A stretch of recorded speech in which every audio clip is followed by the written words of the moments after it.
I once died for a man who never loved me. Death was cold, but his betrayal was much colder.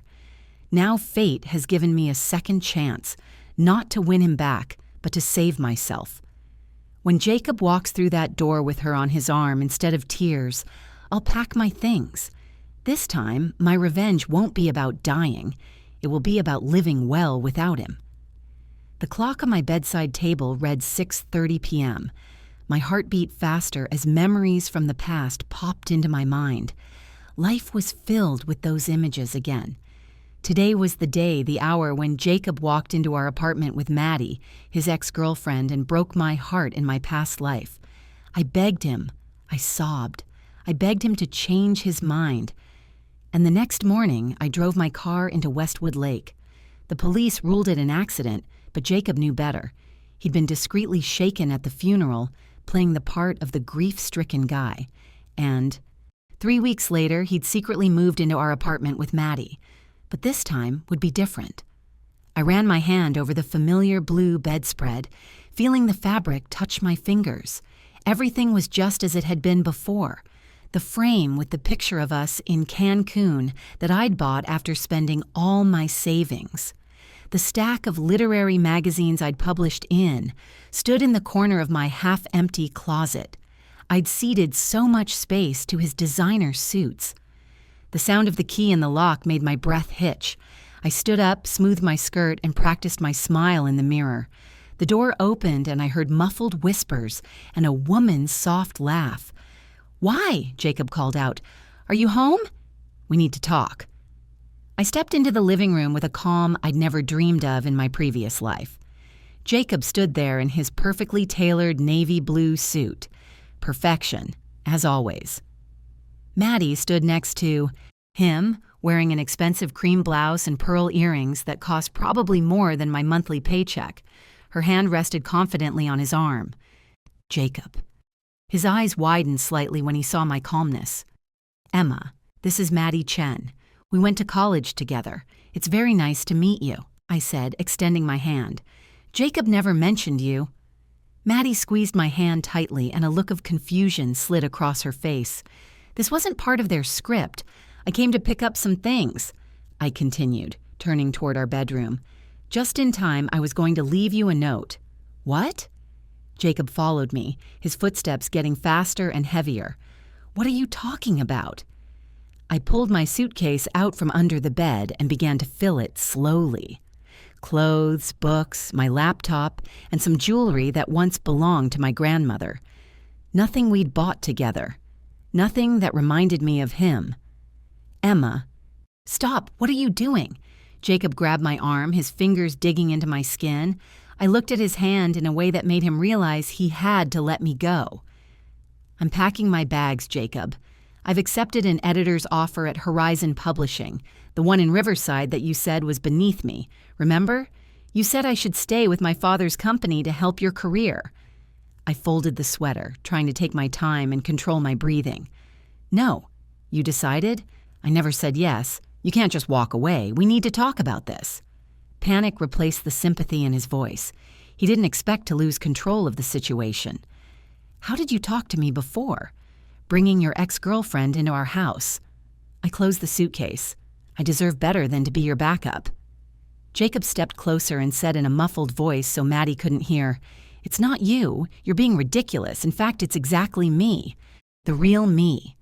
The me I was before I started shrinking myself to fit into your life." I took the handle of the suitcase. "I've already paid for this month. Consider it my parting gift," I said, rolling the suitcase out into the living room. Maddie stood at the window, pretending she hadn't heard a word we'd said. "You're leaving? Just like that?" she asked, her perfectly sculpted lips trembling faintly. "Just like that," I confirmed, and one question piqued my interest. I wondered how long you'd been seeing him. Behind me, Jacob started pacing the room nervously, and I felt his gaze pierce my back. "What do you mean?" Maddie asked, her voice tinged with confusion. I looked at her, then shifted my gaze to Jacob. "You said you weren't seeing him. So how long were you with him?" I asked again. Maddie was frankly confused, and Jacob interrupted her. Emma, you're flattering yourself. You don't know what you're talking about. I laughed, a laugh that came out of my own mouth, unexpectedly loud and heartfelt. Wow, that's really exactly what you're thinking, Jacob. Is this exactly how you want to explain it to me? Is that what you're hoping to tell me right now? I looked at him with a grin, and he stopped talking. He already realized he was losing control. And you, Maddie, you're not the most important person in this story, even though you fit the part. You know, Maddie, you don't just walk into my life. You come here, to this house that I once thought was mine. You stand here, among these things, among this space where he promised me so much. So this is the moment when I wanted to say, you don't need me. You only needed me when you wanted me. I tried to keep my composure, but it was hard. But I kept going because no matter how hard you tried, Jacob, you never realized that you weren't really standing next to me, but you were standing in a place where all meaning was lost. He took a step toward me, but I pulled his hand away from mine. Get out of here, Jacob. We don't have anything to do anymore. Everything I've done on my own. I made my decision as an adult, as a woman who no longer wants to hide behind other people's expectations and other people's decisions. I said firmly. I picked up my suitcase and stepped toward the door without turning around. Jacob stood there stunned. He couldn't believe what was happening. I expect more decisions from you, Jacob, but I won't waste any more time with you and your empty manipulation. We're not going to play this game anymore. Maddie gave me another puzzled look, but didn't say a word. I turned around and walked out the door without looking back, closing it from the outside. All I heard was the excitement I had left behind. Everything with him was now her problem, not mine. I glanced at the city outside the windows and sat in the cab, looking ahead. I had a plan, and it didn't involve Jacob anymore, or his exes, or all these reminders of the past.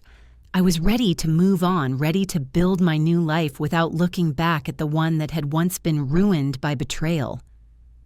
When I stepped outside, I felt the whole world shift. The cab was quiet, and I paid attention to the rain outside the window. It was light, and despite its coldness, it gave me a sense of cleansing. It was a new day, a new beginning. Goodbye, I whispered, but not because I was hurt. I was only forgiving because I was ready to move on, and nothing could keep me from that path. I got into a cab, heading towards a new chapter of my life. It felt empty inside, but at the same time, I felt like this place was finally mine. My gaze glided over what was left behind. The apartment I had once considered home was now empty, as was my relationship with Jacob. In that moment, as I sat in the cab, I realized that everything I'd been through was necessary for me to come here, to finally make my choice. Goodbye, Jacob, I whispered, and my heart felt lighter. This man, this episode of my life was over for me. Soon I didn't feel the pain of betrayal, didn't think about how he'd deceived me. I just thought about how I needed to move forward without looking back. No pity, no regrets. Taking care of myself wasn't new to me. I'd always been independent, but I'd been losing who I was for too long for another person. So this independence was something new to me. The whole thing was something unconscious, but important at the same time. It wasn't revenge, it was my life that I had taken back into my own hands. Through the window of the cab, I saw the rain falling on the streets, and I felt a little better. It was rain that cleansed the air and helped me start over. For so many years, I had waited for this moment, and now it had come. The road in front of me was empty, and it was up to me to choose where to turn. After a while, I reached the hotel. It was cozy, small, but with a beautiful view of the city. I felt safe in this room. Here I could forget everything that had brought me to this point. Here I could start fresh, and I no longer had to fight for the attention or love of someone who didn't deserve me. I stepped into the room, threw off my coat, and walked to the window. The city was noisy outside, but I felt somehow safe in the world. I took a deep breath and tried to make sense of everything that had happened. It was only the beginning, but I felt like no man would be able to run my life anymore. After I took A hot shower, I ordered room service food to treat myself to something I liked. A burger and fries was something I hadn't allowed myself in so long, since Jacob always called it an unnecessary luxury. I sat down on the bed and began to eat, savoring every bite. The flavor wasn't just in the food, but in the feeling of freedom. I ate without any remorse and enjoyed it. My phone vibrated, reminding me of the messages coming from Jacob. He was probably trying to manipulate me, like he always did. His messages were getting more and more insistent, then angry, then begging. He even tried to find me through mutual friends. I dared to ignore him by blocking his number and email. I decided I didn't need to worry about what he thought anymore. It was his problem, not mine. I closed my eyes and let myself relax for a moment. My mind was clear. I was going to start a new life. A life that I would create for myself without depending on anyone else's decisions. A life where I would be at the center, not Jacob or anyone else. It was a moment of freedom. When I woke up the next morning, I felt everything in my life begin to change. The silence in the hotel room was different from the silence in his apartment. I could only hear myself, my breathing, and the realization that everything was going to be different now. I decided to call Sophia first. My friend answered my call right away, her voice warm and reassuring. When I told her I'd left Jacob, she reacted guardedly, but her words were supportive. She offered to take me in for a couple weeks until I got settled in Riverside. It had been a long time since Sophia and I had interacted the way we used to, but I was glad she hadn't turned away. It was another moment of confirmation that the world might not be so mean when you put the past behind you. I explained that I had made the decision to start a new life, and Sophia supported me. Her invitation was a signal to me that I was on the right path. I needed to get away from this world that connected me to Jacob and everything I used to think was important. Riverside had become a place of rebirth for me, but not just Riverside. The very idea of starting from scratch was incredibly liberating. I refreshed my plan and contemplated the next step: applying to Little Mower Press. I was excited to send my resume for an editorial position at this publishing house that offered me a chance at a new life. I didn't know what was in store for me, but my confidence grew every day. 2 days later, I got a call from Little Mower and set up an interview. They offered me the position of editor. I had little doubt about my decision, and that was just the beginning. With each passing day, I could feel step by step my life was becoming exactly what I had always wanted it to be. In the evening, I went to meet with Sophia. We discussed all the details of my move to Riverside and how I was going to settle into my new city. I was ready for a change and realized that I had a lot of work to do. But most of all, I wanted to prove to myself that I could be happy without him, without Jacob. When I walked into the Little Mower Press office on my first day, I felt at home. Everything was completely different. Spacious, bright rooms with high windows, open spaces where no one sat behind walled fences like at Grayson Media. There was an atmosphere of freedom, creativity, and mutual respect at Little Mower Press, and no matter how hard I tried to suppress the feeling at first, it still filled me from the inside out. Here I could be myself. I sat down at my new desk, surrounded by light, beautiful racks of books, and immediately plunged into my work. I still couldn't believe this was my new world, a world where I was valued for my professionalism, not for how I looked or what role I played in a man's life. I could feel a new strength building, and the more I delved into the assignments, the clearer it became that I had made the right choice. Leela, the editorial director, was very friendly and open.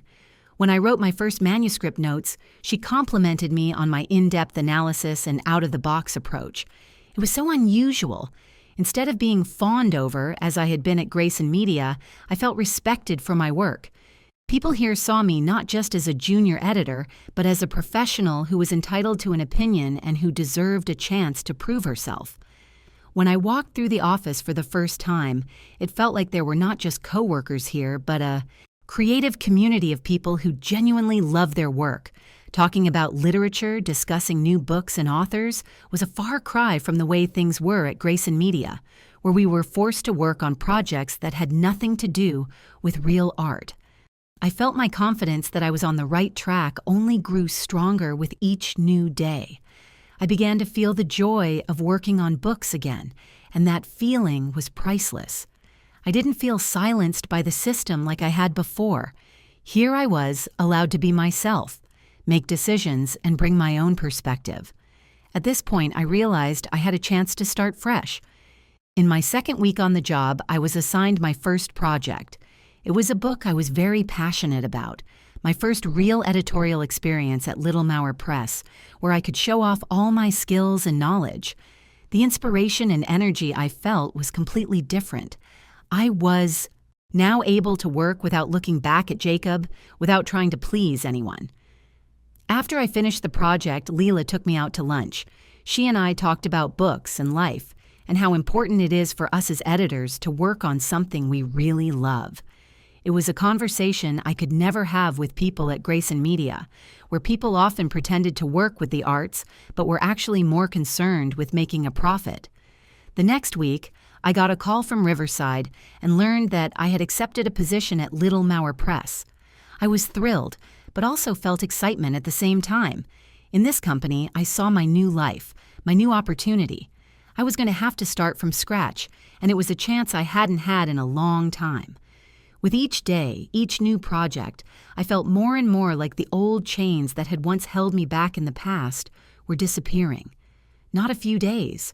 Later, I had already signed a contract and started my new job in Riverside. This city was not only a place for me to restart my life, but also a place where I could feel in my element. At Little Mauer Press, I had challenges waiting for me that could ignite me instead of drowning me out as they had before. Here, I didn't have to lean on anyone to prove my worth. I could be myself. When I arrived at the new office, I immediately felt how beautifully organized everything was here. Everything was top-notch. The offices, the co-working space, the stylish furniture, and the books that spoke for themselves. It was all as inspiring as the city itself. I saw how people worked and felt like I wanted to be a part of it too. My first assignment in Riverside was important but not as stressful. I worked on texts that I loved, and I didn't have to lean on anyone to prove my worth. It was a rare and important moment, a job in which I could prove myself. On weekends, I would sometimes meet Sophia, and we would have long conversations about life and how things were changing. She was there for me, supporting me, and I felt that I could now be there for her and not depend on other people's decisions and views. A few weeks later, I found myself back in the center of Riverside, at the same intersection where in my old life I would have run away, hiding from everyone. But now I walked not with shackles in my soul, but with a sense of complete control. It was different. I didn't feel lost, and I didn't need to apologize or make excuses to anyone. I came to this city to take my life into my own hands. Here in Riverside, I wasn't just part of this city. I was this city. After a few weeks on the job, I finally felt confident.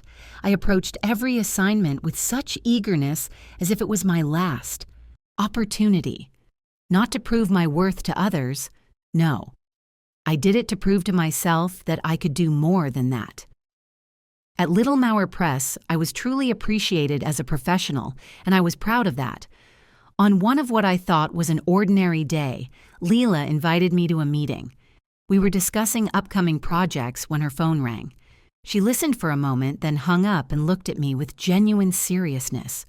There was a peculiar glint in her eyes, either anxiety or excitement, I'm not sure. "Maya," she said, "you need to be ready. We've gotten an offer, and it's going to change everything." I felt something inside me squirm. The project she was talking about was important, in the sense that it could be a turning point for the entire publishing house. And that didn't just apply to me, but to the entire team that had put effort into it. We were to take on the book catalog of a well-known publisher. This project was expensive and serious, but it also had a risk. If it didn't go the way it should, the consequences would be serious for all of us. I felt a chill run down my spine as I realized that even in a place so favorable to me, I could face danger. Leela kept talking, but I was barely listening. My thoughts were flitting between excitement and interest. What if I fail? What if it turns out to be too complicated? But I knew this was not the moment to give up. This was my battle. I didn't come here to hide from difficulties, but instead to prove to myself that I could handle any challenge. Meanwhile, the office was filled with quiet conversations, phone calls. I was still sitting across from Leela, feeling my resolve growing stronger. It was strange, but I could feel my nervousness starting to recede, giving way to confidence. When Leela finished explaining the details of the project, she suggested that I take the lead on the catalog. All eyes in the room were on me, and I realized this was a challenge for me. A few days later, I was given full charge of the project, and I immediately immersed myself in the work. Pen slid over drafts and ideas formed in my head. Instead of worrying about how I was going to do it, all I could think about was how to realize my ideas. I wanted this project to succeed, to be given a chance to show that I could not only work, but lead the process, manage it. Every night when I went home, I could feel this project draining all my energy. Sometimes, lying in bed, I couldn't turn my head off. The ideas kept coming. The plans kept demanding attention, and my energy was fading. But as each day went by, I became more and more confident. I could do what I needed to do. I could manage this project. I could handle this challenge. It was not only an important assignment, but also a chance to establish that I was not just another employee, but a leader who could lead. Sophia called me often, as she had before. She supported me, listened to my worries, and helped me stay afloat. When she asked how I was feeling, I said, "Better. I really feel like I belong." And it was true. At Riverside, I truly felt like I had never felt before.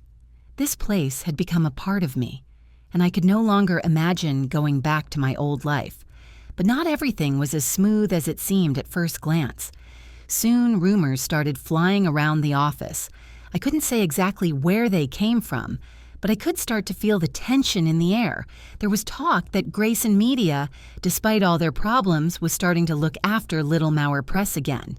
That was odd. Considering how I'd left there and how ruined my experience with them had been, I couldn't imagine how they could interfere in my life again. But I couldn't ignore these rumors. One evening, as I sat in my office thinking about my work, I suddenly noticed a coworker running up to me. His face was tense, and I realized that something had happened. There was concern in his voice as he informed me that Grayson Media was going to make an offer to acquire Little Mauer Press. I was left with that knowledge in my head, not knowing what would happen next. But I knew one thing for sure. If it happened, I would fight to preserve what we had built. The next morning, when I walked into the office, the atmosphere was completely different.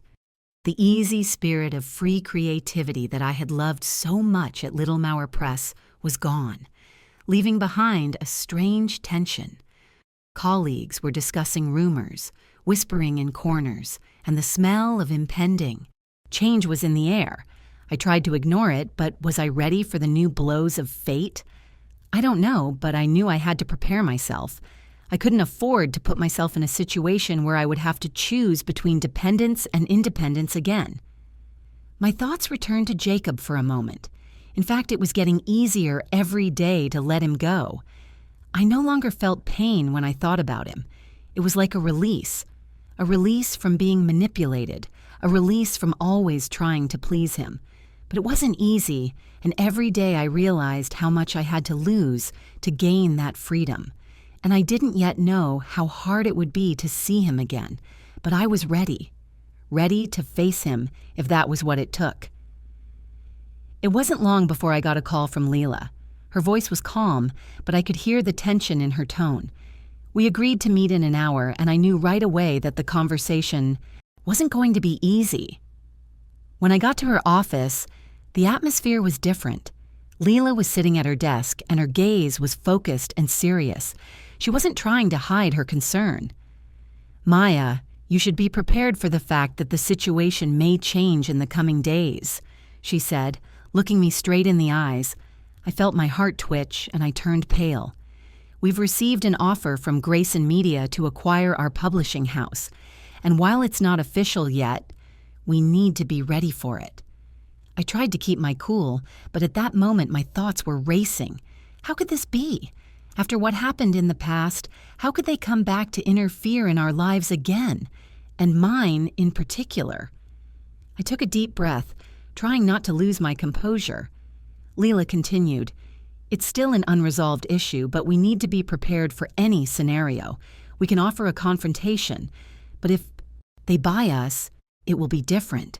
Our independence will disappear, and our projects may be shut down." Her words rang in my head.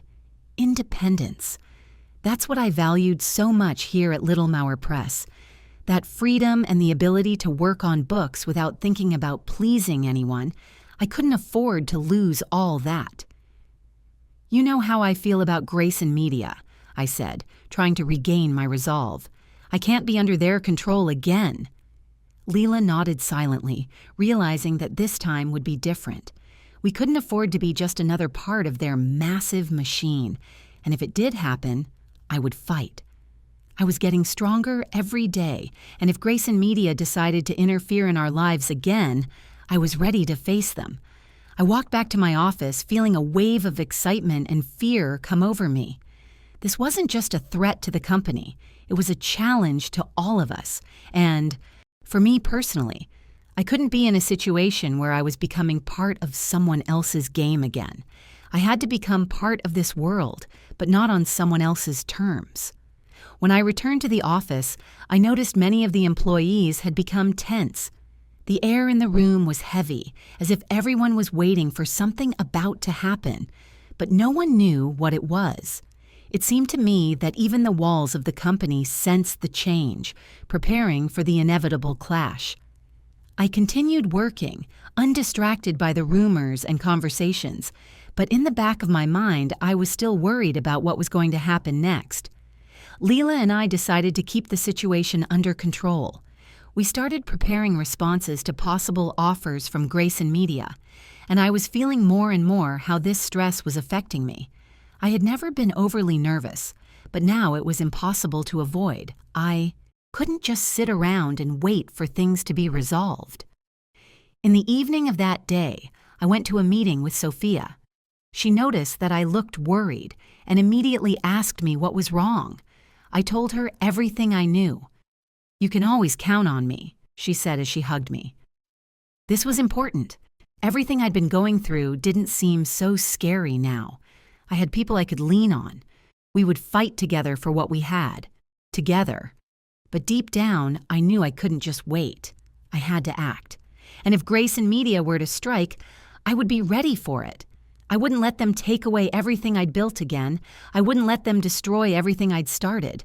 My future was in my hands now, and I would do anything to protect it. With each day I spent at Little Mauer Press, it became clearer to me that my life was here for a reason. It wasn't just a decision I made when I left Grayson Media. It was the beginning of a new era for me. But now, with Grayson Media back in the game, I felt that everything I had been working toward could now be jeopardized. These thoughts didn't leave me that evening when I got home. I looked out the window and thought about how hard it is to start from scratch and then face those who always want to control your life again. But I wasn't going to give up. I knew I had to take action.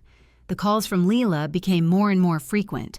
We agreed to meet the next day and discuss next steps. This time the conversation was important. Leela always tried to be calm and confident, but I could hear a nervousness in her voice that she didn't usually show. She made it clear that we had to be prepared for any scenario.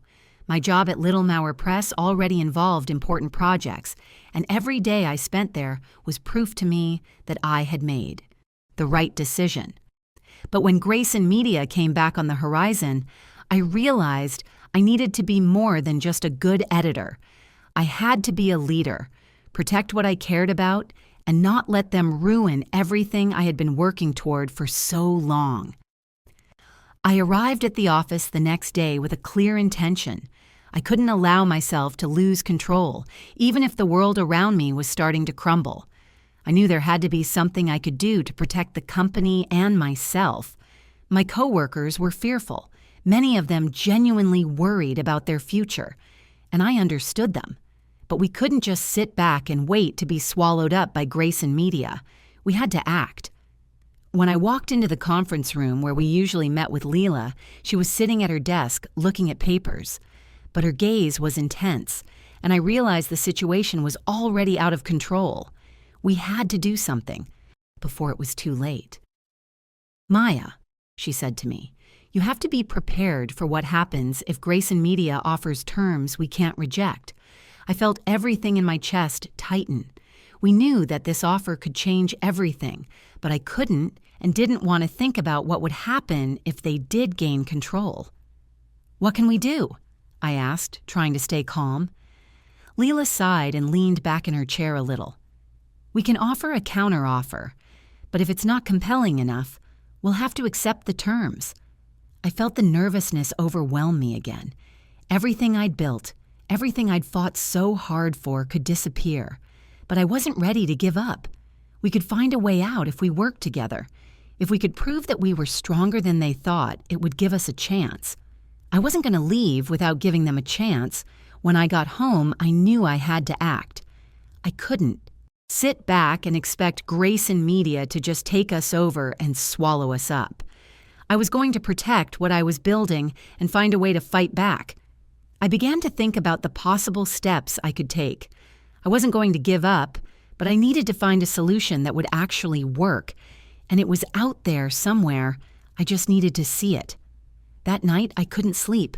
The thoughts kept me awake. What would happen if they did take us? If they get control again? I thought about it all the time, never letting myself get distracted. But I knew I wouldn't be fighting alone this time. Leela, Sophia, all those around me, we could do it. In the morning, I got a text from Leela. She suggested we meet. I immediately sensed that the situation was heating up. We met at a cafe near the office. Leela looked worried. Her gaze was intense. I sat down next to her and immediately asked, "What's next?" She nodded and began to speak. "We got an offer from Grace and Media, but that's not all. It's not just a purchase. It's an attempt to destroy what we've been building. If they buy us, all of our projects will be shut down. We need to prepare for that battle." I could feel the pressure building. I couldn't let this happen. I knew that if we gave up, we would lose not only the company, but the very idea we had worked for. We had to fight. "What do we need to do?" I asked, not losing my resolve. Leela looked at me, and I saw a light appear in her eyes. She knew we could win. We could still control the situation. We could come up with a plan. We could prove that Little Mower Press wasn't just part of the big game. We were something more. And this battle was not yet lost. The situation was getting more tense by the day. I could feel the air in the office getting tighter, and my coworkers becoming more wary. Every move seemed important. Every decision seemed like a turning point, and I knew that if we weren't careful, things could end in disaster. Leela and I continued to discuss plans on how to confront Grace and Media. We knew that in order to defend our independence, we would need to not only offer a counter-proposal, but also convince everyone who could influence the decision that we had a right to exist. That afternoon, I returned to my office and started work as usual. But thoughts of the upcoming meeting with investors and discussing the counteroffer kept me busy. I realized that I would be standing on the front lines, defending what Leela and I had built. All these years, all this path I'd traveled, they could erase with one move. When I finished my work, I opened my laptop and began to analyze the information on Grace and Media. I was looking for weaknesses in their proposal, preparing for the meeting, gathering everything I could to have an advantage. We couldn't let them win. There was no way Little Mower Press was going to disappear like smoke. I had faith that we could pull through, but it would take determination and courage. The next night, when I went to meet with Lila, I felt the pressure building. We were meeting in her office, and she noticed right away that I was determined. "Maya, we can't waste any time. It all depends on how we prepare our proposal," she said, looking into my eyes. She spoke with such enthusiasm that I felt her confidence transfer to me. We could do this. We only needed to act with equanimity and determination. All night, I thought about how we could fight a giant like Grayson Media. But every time I doubted, I remembered why I came here. This was my chance. We were fighting for what we deserved, and we couldn't let anyone take that away. The next morning, as we began to prepare our proposal, I felt a sense of change in the air. There was no telling exactly how this fight would end, but I was ready for any outcome. We had to be strong, resilient, and determined. Each day seemed longer and longer, and I looked around more and more often at what was happening around me. The office was starting to talk about the possible outcome of the negotiations, and although everyone was trying to remain calm, I noticed that some colleagues were already starting to think about their future. Anyway, I kept working, not letting these thoughts distract me. I realized that this time I couldn't afford to let myself slack off. Sophia called me again, supporting me and asking me how I was feeling. She was a true friend, and her support was vital to me. But I also knew that if I wasn't ready for this battle, everything I was building would crumble. We were all on the cusp of change, and I had to be ready. When Leela and I met to discuss next steps, we already knew there was nowhere to retreat. We were studying the final version of the proposal and ready to pitch it to investors. It was our last attempt to remain independent. At that moment, I felt everything in my body tense up, and it wasn't just stress. It was the realization that I could lose everything if I didn't succeed. Time was running out, and the investor meeting was just around the corner. I felt again how every day was turning into a struggle. I couldn't afford to let this go unaddressed. We were ready for any decision, but I hoped this would be our chance. We all knew that if they bought us, we would lose not only our independence, but also our ability to continue to grow the way we wanted to. When the time came for the meeting, I felt my hands move a little, but I forced myself to be calm. Leela and I walked into the conference room with the confidence that this was our last opportunity. It was time to show what we could do. My hands trembled slightly as I entered the conference room. Two feelings fought inside me: fear and determination. I could feel the fear clutching my chest, but I tried not to show it. My gaze was steady, my face calm. Nothing could betray my inner turmoil, and I knew I couldn't let my guard down.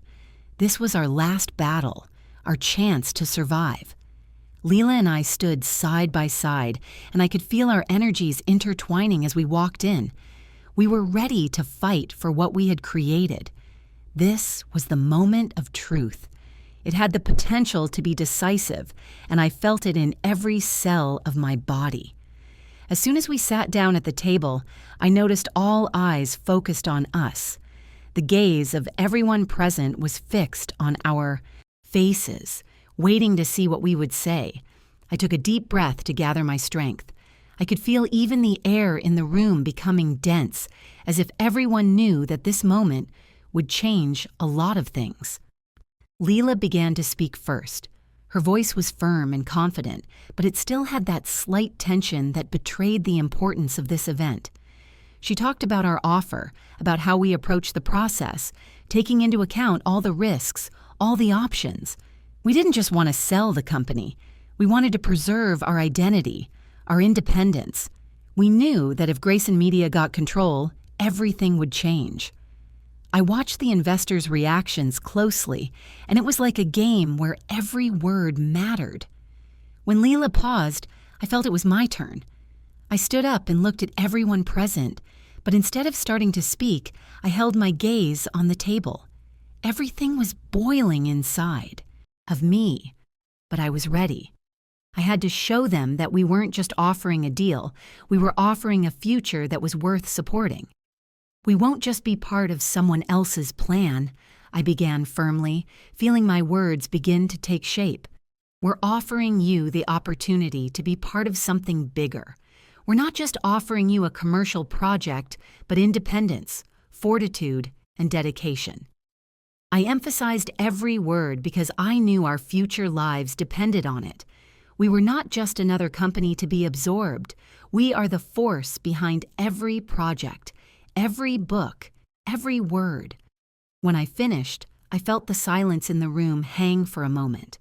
I knew my words had weight, but now we had to wait. We had presented our proposal.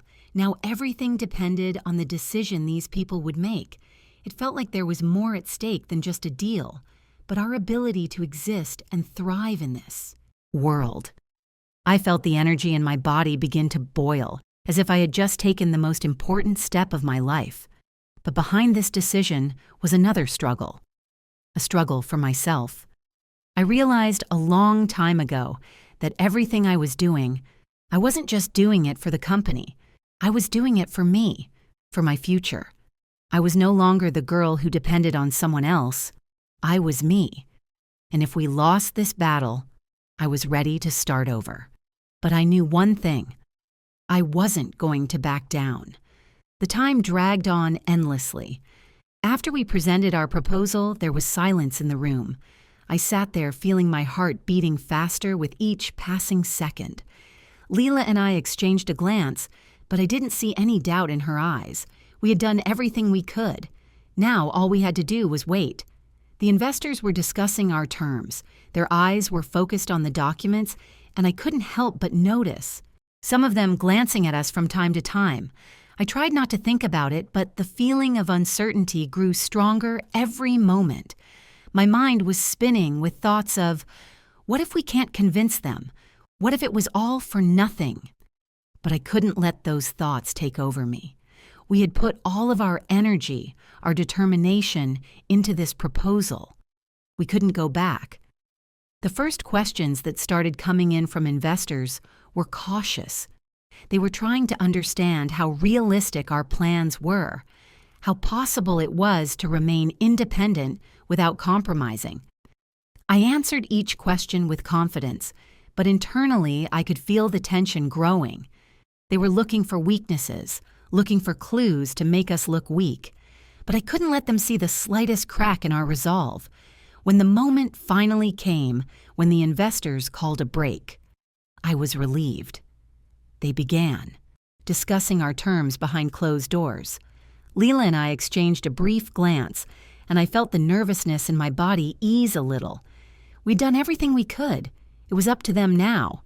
But as we sat in the waiting room, I began to realize that no matter what their answer would be, I was proud that I hadn't given up.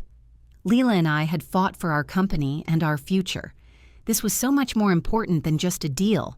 This was our fight for independence and our right to exist. When footsteps sounded outside the conference room door, I felt my heart clench in my chest. The investors had returned, and their faces were so neutral that I couldn't read a single emotion. Leela sat next to me, but her hand lightly squeezed mine, and I felt her tension transfer to me. We were both ready, but it was out of our hands now. "We are ready to inform you of the decision," one of the board representatives said, his voice sounding official, without the slightest hesitation. I felt anxiety begin to rise in my stomach. Leela looked collected, but I knew inside she was worried too. We waited. The silence seemed endless. This moment, like every other moment lately, had become crucial.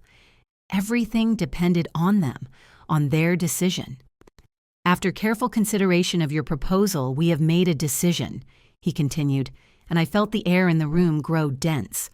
I watched his face trying to catch any reaction, but he remained impenetrable. "We decided that..." His words hung in the air and I froze, unable to make the slightest movement. My gaze met Lily's. I knew she, too, felt that tense pause, that heavy uncertainty. We waited. "We've made the decision to accept your offer," he finally said, and I felt everything inside me being thrown outward like a flood of emotion I couldn't stop. Leela smiled instantly, her face smoothing out from the tension, and I felt the space in my chest make room for relief as well. We'd made it through. We had won. There was silence in the room, but it wasn't so heavy anymore. It wasn't just a win. It was the moment we proved to ourselves and everyone else that we could be independent, that we could fight and win. I could feel the confidence growing inside me with every second, new strength filling my body. Everything we had been through over the months had brought us here. I could finally breathe, realizing that now it was going to be real. We were on our way. When I looked at Leela, her look spoke for itself. We both knew we had a new chapter in front of us. We hadn't just survived, we had won. In the evening, when Leela and I returned to the office, I felt like this day was the beginning of something more. We sat in her office, again discussing the details of the deal. All the paperwork had been signed, and now, even though we had won, we still had a lot of work to do. But that was no longer a big deal. We had dealt with the biggest threat of all, and it was more than just a deal. It was proof that we could not only survive, but thrive. I looked at the papers Leela had spread out on the table and realized that our journey was just beginning. We hadn't just won the battle. We had won the war for our independence. With each document we signed, each step we took, we grew stronger, and I knew this wasn't the end. We would continue to fight. We would continue to do what we thought was right. And in that moment, I felt these changes happening inside of me as well. I became different, strong, and confident. On my way home, I stopped at the window looking out at the lights of the city that had become so dear to me. It was a reflection of my own life, light, bright, but sometimes hiding shadows and uncertainties. But now, as I stood here, I realized that I could look forward to the future without fear. I will not go back to the way things were. I would not return to the shadows I had been driven into before. I felt my confidence grow stronger with each step. We came here to be independent, and now it wasn't just a word. It was part of our lives. I could smile knowing that I had only bright prospects ahead of me. This win wasn't just for the company. It was a victory for me, for a new beginning, for my new path. When I got home, I settled down on my bed and closed my eyes. Everything was as it should be. Everything I had experienced now seemed distant, but it was those experiences that had made me strong. And now, as I stood on the threshold of a new phase of my life, I realized that only success lay ahead of me. This was the moment when I could finally truly relax and allow myself to dream about the future. A few weeks had passed since we signed the contract, and life at Little Mauer Press was slowly returning to normal. This time, however, it was different. I could feel the change not only in the office, but also within myself. Every morning I woke up feeling like I was truly living. Pure energy, some kind of confidence and determination became my companions.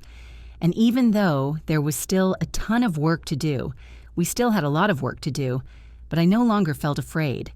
We had not only maintained our independence, we had started a new path, and it was much brighter than the one I had once built for myself. I was sitting in my office going over documents, and at that moment the thought crossed my mind, we won, but now we need to prove that it wasn't a fluke. We had everything we needed to move forward, but the world wasn't waiting. The competition wasn't slumbering. And to avoid becoming part of the gray mass, we had to prove time and time again that we were worthy of the place. I wasn't afraid of the work. I wasn't afraid of the challenges. I couldn't afford to be afraid anymore. We were successful, but that success needed to continue to be sustained. Just as I was contemplating how to move forward, a call came to me from Sophia. We hadn't seen each other in a few weeks, and it felt good to talk to her. "How are you doing?" she asked with keen interest. I told her about how things were getting better now, how I felt things were going in the right direction. But I confessed, too, that I had a lot of thoughts and plans in my head. "Aren't you afraid it will be too easy now?" she asked, and I wondered. It was an interesting thought. What if our whole struggle was just the beginning?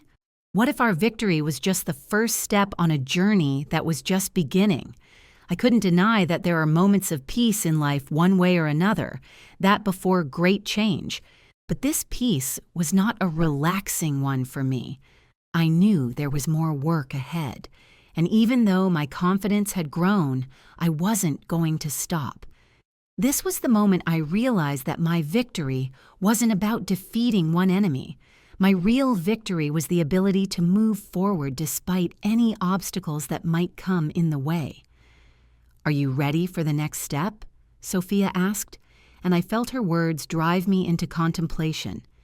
I knew I had to be ready for the next challenge. And it wasn't just external obstacles, but the challenges I would face within myself. I could defeat all the external enemies, but the internal doubts and fears are what I have yet to face. Sophia and I talked for a while longer, but I couldn't stop thinking about her question. Things seemed to be getting better. Things seemed to be going well, but were we really ready for the next step? That feeling wouldn't let go of me. I went back to my business and continued working, but in the back of my mind I realized that this was only the first step. There was still more to come. That evening when I got home, I opened my laptop and started looking for new opportunities for Little Mauer Press. We had achieved considerable success, but the world was not standing still. And if we wanted to continue to be successful, we needed to act today, not wait to be overtaken. I started looking for new partnerships, new ideas that could take us to an even higher level. We couldn't stop there. At night, as I sat at my desk looking over a few projects we could start, I felt the room suddenly become quieter. I looked out the window and saw the city slowly sinking into the night. The fog was descending, hiding the streets, and the lights of the houses created a cozy atmosphere. I suddenly realized that I wasn't really afraid of change. I just had to be willing to move forward, to follow my dreams. Everything that had happened up to this point was just preparation for becoming the person I want to be. We had been through a lot, and I could no longer be the woman who was afraid of her decisions. I was ready to take risks, ready to move forward. I opened one of the drafts and started reading, immersing myself in the ideas that were offered. Each line gave me new energy, inspired me to take the next step. It was the moment when I realized that I was no longer afraid of the future. I was ready to face it. But despite all the confidence, there was still a slight anxiety inside. We were moving into the unknown. And even the most successful moments in life can turn into something completely unexpected.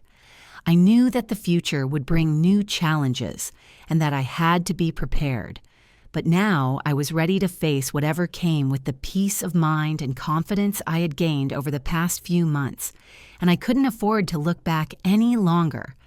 I woke up early, as I always did, but on this day I felt like everything around me was different.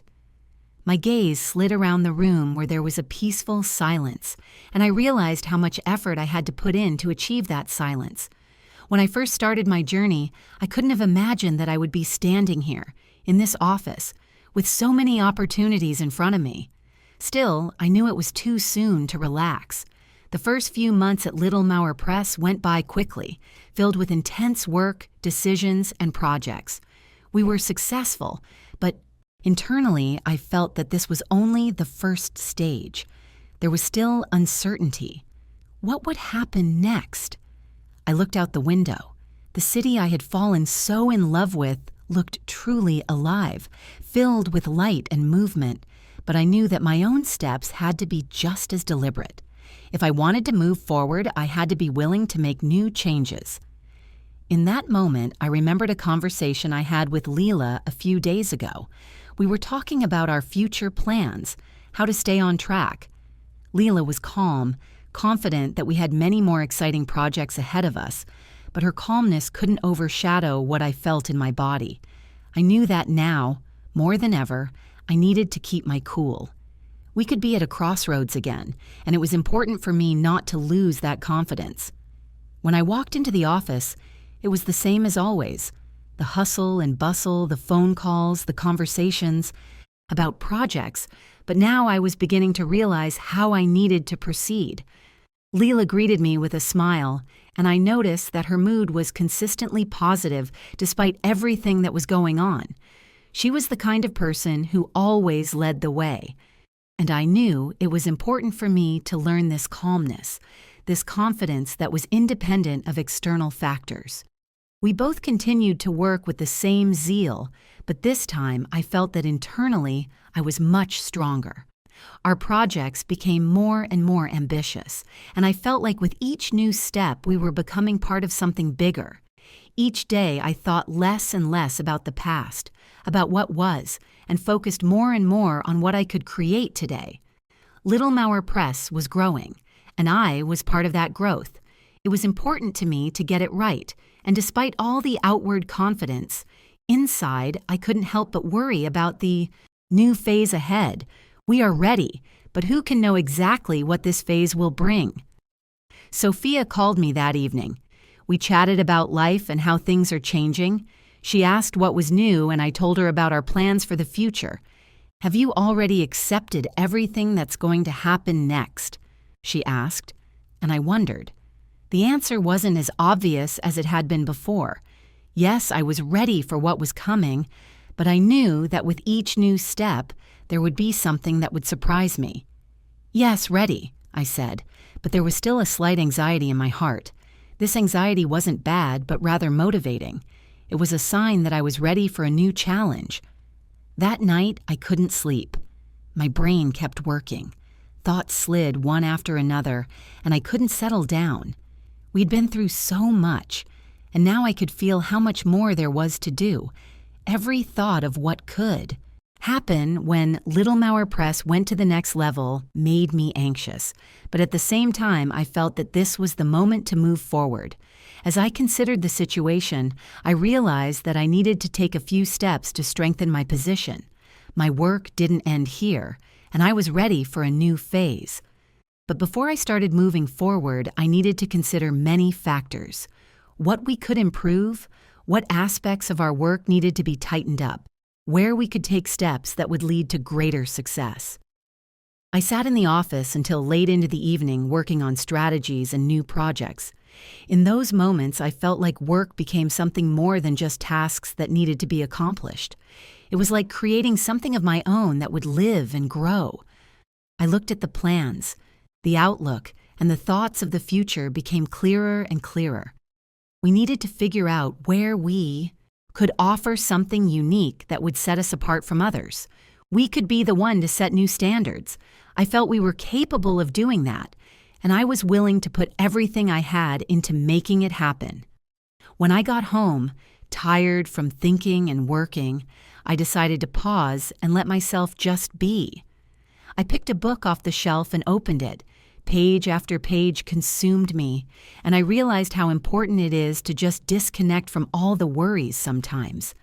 In this world full of speed and change, it was my way of getting back to myself, relaxing and finding my strength again. But when I closed the book and looked at the clock, I realized I was ready to move on. My journey was just beginning, and I was ready to make it what it should be. I could breathe easy, but I knew there were more challenges ahead of me. But now I knew I could handle them. I stood on the balcony of my new apartment, looking out at the lights of the city that had become my home. I was starting a new life in Riverside, not just another chapter, but a whole new world that I was building with every step. The city looked brighter than ever, and everything about it seemed so familiar and new at the same time. The evening light fell on the streets, the lights reflected in the water, and as I stood in my new space, I felt the city and I becoming one. There was no fear, no regrets. Everything I had experienced had brought me here, and I realized that new horizons were now opening up in front of me. I was ready for this change, for new challenges and projects, for what was waiting for me behind the next door. As I said goodbye to the past, I realized that everything that had happened up to that point had only prepared me for the present. Day by day, I was getting into the routine of work, but each time I felt more and more how new surroundings, new life, new people made me stronger. I wasn't afraid of difficulties. Now they were seen as a chance for improvement, for growth. Lila and I kept moving forward, and each new project became a proof of our strength. We were making sure that Little Mauer Press continued to grow, and I believed, as did everyone around me, that it was the right direction. When I got home that evening, tired but satisfied, I noticed a small envelope on my desk. No return address, just my name on the front. Intuitively, I knew it was something important. Opening the envelope, I found an old photograph inside. It was a picture of me standing next to Jacob on one of our old trips. Slightly yellowed by time, it was of a distant mountain, the place we had once loved so much. My heart clenched. I hadn't expected such a turnaround. We had both been different people for a long time, but when I saw that photo, I realized I was finally saying goodbye to that time. He had been a part of my life, but now it was all in the past. I felt no anger, no regret, no pain, just calmness, and the realization that it was necessary in order to move on. I couldn't change the past, but I could certainly control my future. The next day started with something new. I woke up feeling completely free and determined. In the past few months, I had learned not to be afraid. I learned to be me and not apologize for it. To be real, true to myself despite all the struggles and challenges. And that has been the most valuable lesson I've learned over the years. I could feel my life changing for the better. And despite all my past pain and struggles, I felt like I was in the right place. When I arrived at the office, I was greeted by Leela with the good news. We had received an offer to partner with a major new publishing house. It was the next step in our development, a new opportunity, a new goal. I could feel more than just a deal hovering in the air. It was a real expansion of our market presence, a chance to go to the next level. We had several meetings discussing the details of the partnership, and I couldn't hide my excitement. This was an important step for us, for Little Mauer Press, and for me personally. I knew we were in the right place and that our company wouldn't just continue to exist. We would thrive. We would build something that would remain for years to come. When I returned home, I was once again standing on the same balcony as the night my new life began. The city was in front of me again, but now I didn't feel like a spectator, but someone in control of my own world. I looked at the lights of the city and there were no questions in my mind. Everything was clear. I realized that everything I needed was already inside of me. I was ready to move forward, and there was only light ahead.